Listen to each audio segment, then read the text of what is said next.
I shouldn't have opened that file. It was 2:17 a.m., and the office was empty except for the hum of the servers and the sound of my own heartbeat. The report was marked internal, do not distribute. Inside, I saw one line that changed everything. Subject, fatality, containment failure. Dr. D. Liu, David Liu, age 34, had died 3 days ago. They told us it was a gas leak, but the footage I found, someone had deleted it. Someone with higher clearance than me. I wanted to close it, pretend I hadn't seen it. But why was his access log edited 5 minutes after his death? And why did the CEO's assistant sign off on the falsified timestamp? Was this just a tragic mistake? Or something worse? Would you risk your career to expose the truth? Why did the company reward the man who signed off on a death? And what really happened in Lab 7B that night? As I stared at the glowing monitor, I realized I was no longer part of the company's system. I was its threat. The next morning, everyone acted normal. Coffee machines hissed. Keyboards clacked. But something about their eyes had changed. Or maybe it was mine. I tried to find David's desk. It was gone. Cleared out. Not a single trace that he ever existed. When I asked HR about his memorial, they said, company policy prohibits internal gatherings after safety incidents. The words sounded rehearsed. My supervisor, Alan, pulled me aside. Let it go, Ella, he whispered. Don't make yourself visible. But once you see a lie that big, it stains everything. Every email, every smile, every sound of laughter in the hallway. By lunch, the rumor had spread. David messed up the trial batch. People said it with certainty, but no one knew where it came from. I checked internal chats. Every mention of him had vanished, deleted, rewritten. That night, I noticed my access logs had changed too. Someone had viewed my workstation remotely. It wasn't it. My stomach turned cold. I wasn't just watching them. They were watching me. At 8 p.m., my phone buzzed. An anonymous message. Don't trust compliance. I froze. Was it a warning or a threat? When I looked up, I saw Samir watching from the end of the corridor. He smiled faintly, as if testing my reaction. Maybe he was on my side, or maybe he wanted me to think he was. Before I left, I opened the fatality file one last time. This time, a pop-up appeared. Access denied. File moved. My heart stopped. The file was gone. I stared at the reflection of the city lights in the glass wall and whispered, They're deleting him. And somewhere deep down, I knew, if I didn't act soon, they'd delete me too. It started small. My security card stopped working at certain doors. Files disappeared from my folders. Said it was system maintenance, but when I checked the audit logs, I saw the edits, all traced to one name, Samir Khan, 38. I cornered him by the elevators. He smiled like he knew my secret. Ella, he said, you're looking at things you shouldn't. Don't let curiosity get you fired. His voice wasn't threatening. It was almost gentle. The kind that comes before betrayal. I realized then. Genodine didn't need to threaten me. They could just erase me, one system file at a time. They called it a routine check. I called it surveillance. HR summoned me for a wellness review. 3 managers. No smiles. Questions about workplace loyalty. I answered carefully, pretending confusion. But every time I mentioned David's name, their pens stopped moving. One woman glanced toward the glass wall, where Victoria Hale, 52, stood, watching from the hallway. I walked out feeling like I'd been interrogated, not supported. The company wasn't cleaning up an accident. They were cleaning up a story. That night, I searched for David's archived emails. They were gone. But I found one unsent draft, attached to a file named Truth Protocol. It referenced Lot 47A, The experimental batch from the explosion. I opened the attachment. Blank screen. Then a flash. An image buried in the code. A photo of a damaged vial and handwritten words. "They're lying to you." I stared at it until the monitor went dark. My reflection stared back. And for the first time, I didn't recognize the woman in the glass. 2 days later, Samir, 38, found me in the cafeteria. "You're making noise," he said softly. "People are noticing." His tone carried warning and pity. I asked him why my files were being deleted. He avoided my eyes. "You're not supposed to see what's underneath," he murmured. Then he slid a folded note across the table. "Meet me in sublevel 3 after hours." He walked away before I could answer. My hands trembled as I opened the note again. Written on the back, "Don't bring your phone." Sublevel 3 wasn't on the employee map. I used the freight elevator. The air down there was colder, metallic. Rows of old lab equipment lined the walls. Then I saw him, Samir, 38, standing beside a flickering terminal. He handed me a flash drive. "David knew something," he said. "He recorded it before he died. But if you open this, they'll know you have it." Before I could ask more, footsteps echoed from the stairwell. Security. Samir grabbed my arm. "Go now." As I ran up the corridor, one question burned through my mind. Why was he helping me? And what did he owe to the dead? They called me to the executive floor, a place where no analyst ever goes. Polished marble, silent carpets, glass offices like aquariums for sharks. Victoria Hale, 52, waited for me behind a white desk the size of a car. She smiled, said she'd heard good things. Then she offered me a promotion. Double my salary, new title, no questions asked.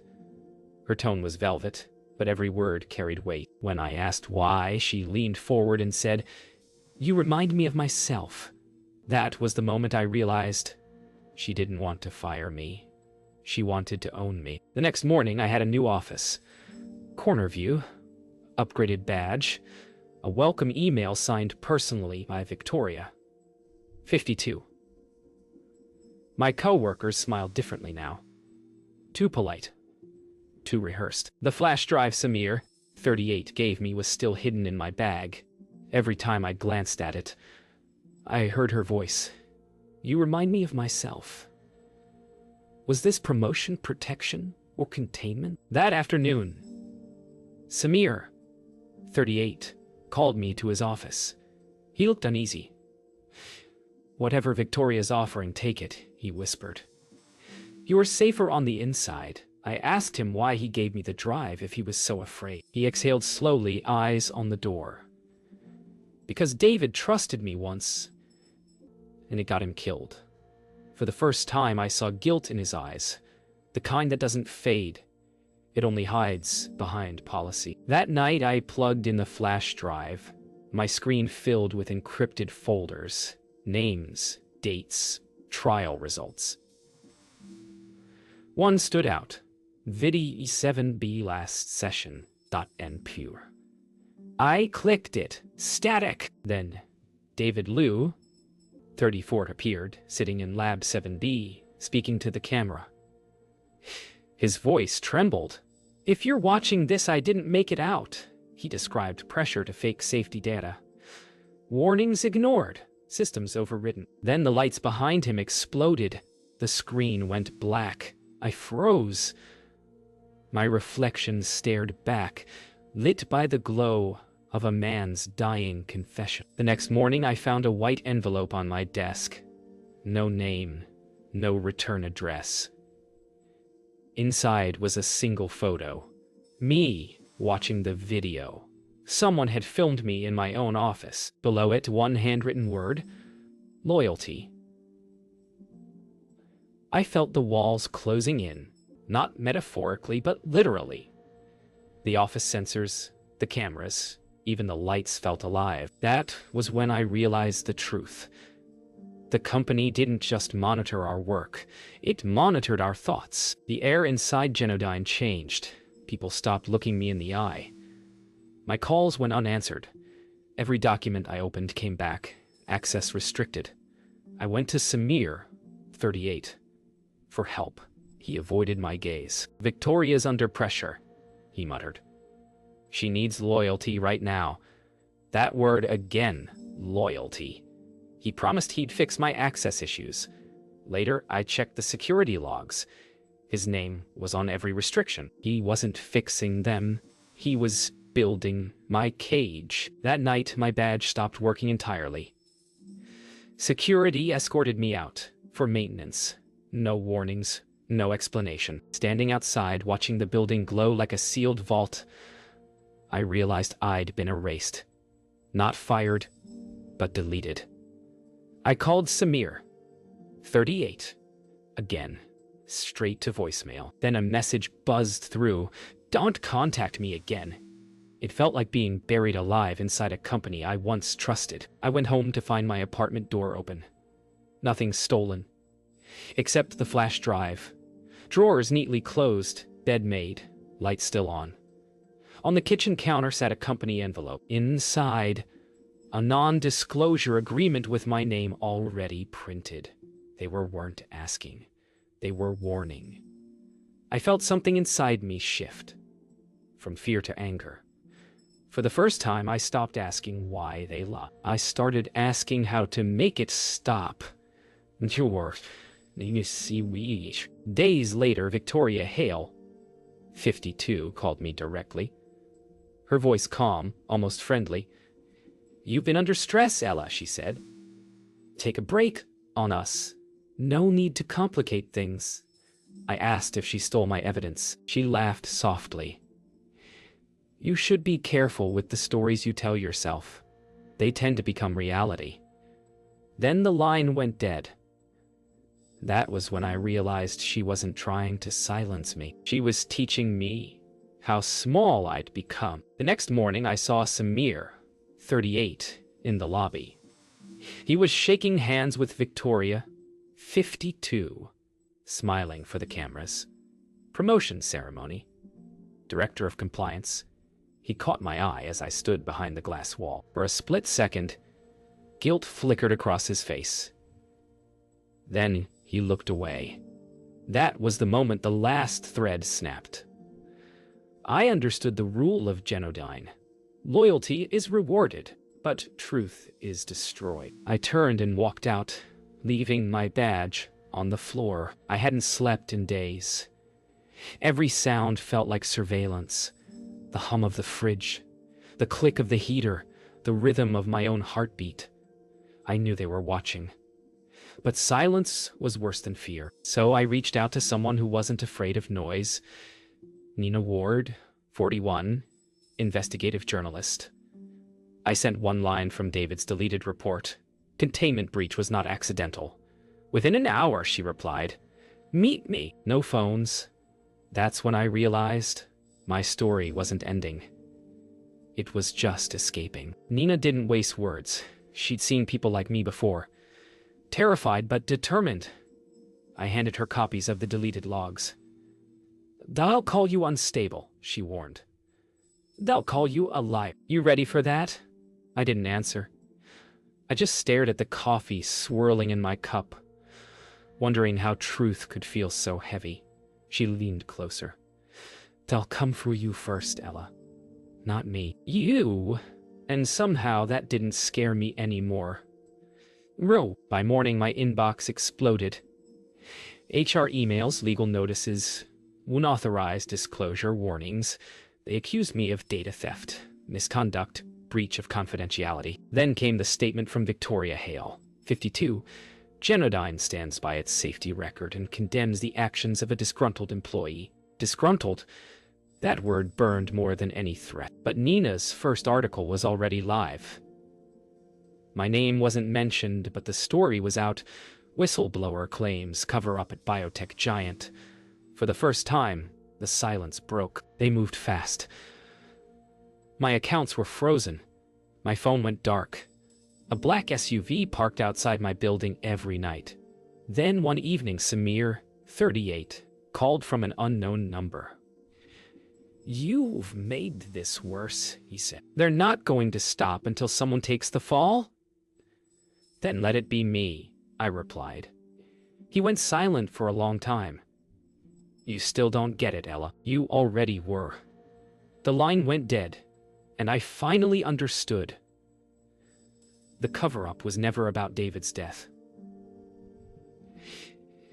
It was about mine. Nina met me again, this time with a small recorder. "You need to speak on record," she said. "Once it's public, they can't erase you." My voice trembled as I told her everything. The falsified data, the deleted footage, the bribes, the death of David Liu, 34. When we finished, she switched off the recorder and whispered, "They'll call this brave," but bravery felt like another word for desperation. I didn't want to be a hero. I just didn't want to disappear. The story broke like a storm. Overnight, Genodyne stock crashed. Reporters camped outside headquarters, and Genodyne death cover-up trended everywhere. Nina's article had names.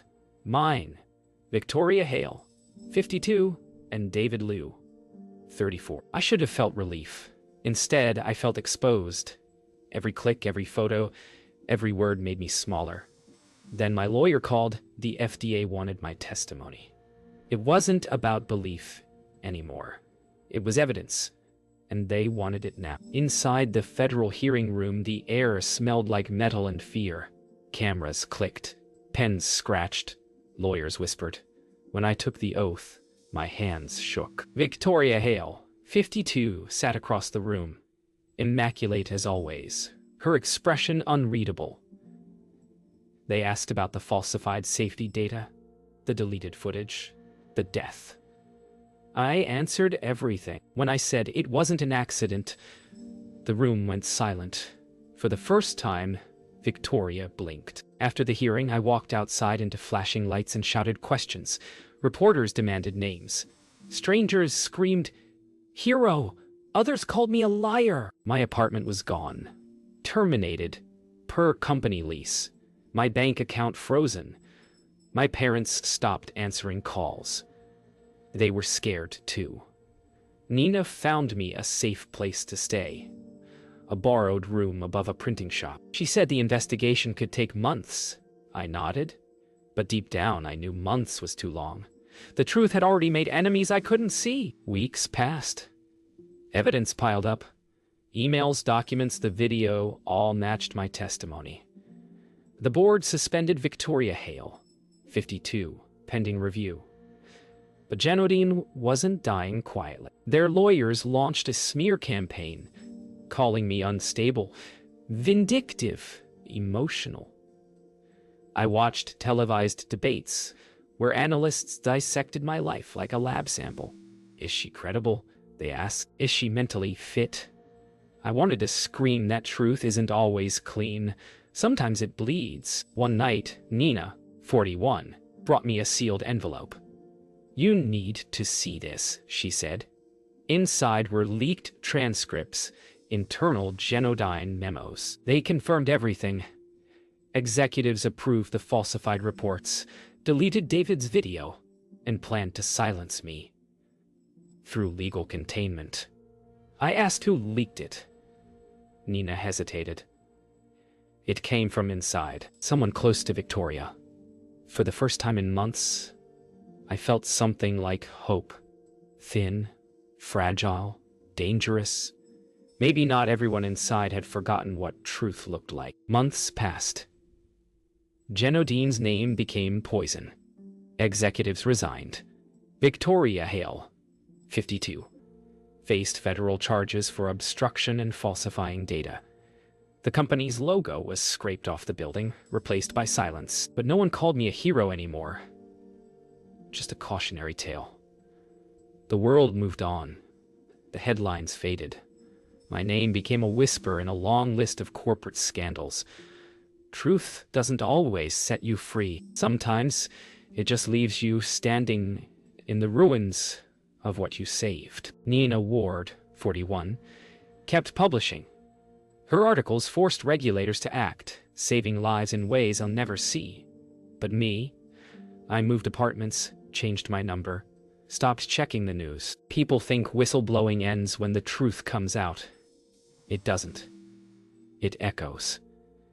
Every time I hear a lab report print or see a white coat, my chest tightens. Truth doesn't vanish. It stains everything it touches. One morning I received a letter.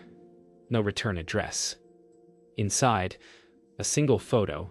David Liu, 34, smiling, standing beside Samir Khan, 38, in the old lab. On the back, one line written in neat handwriting. He wanted to tell the truth, too. I stared at it for a long time. I didn't know if Samir sent it, or if someone wanted me to remember that even traitors carry guilt. Maybe there are no villains, just people who forget how dangerous silence can be. Mark Troy on them and made me married. The inquiry ended with convictions and settlements. Genodine filed for bankruptcy. Victoria Hale, 52, never apologized. She called it a failure of oversight, not a crime. But her face on the news looked older, not in years, but in the weight of being seen. As for me, the agency offered protection, relocation, even a new name. I took it, not to hide, but to start breathing again. Before I left Chicago, I visited David Liu, 34's grave. The city was quiet. First snow of the season falling in slow motion. I placed my old ID badge beside his name and whispered, "They finally heard you." The wind lifted my hair, carrying the last pieces of the woman I used to be. The truth cost everything, but if I had to choose again, I would, because silence kills louder than any explosion.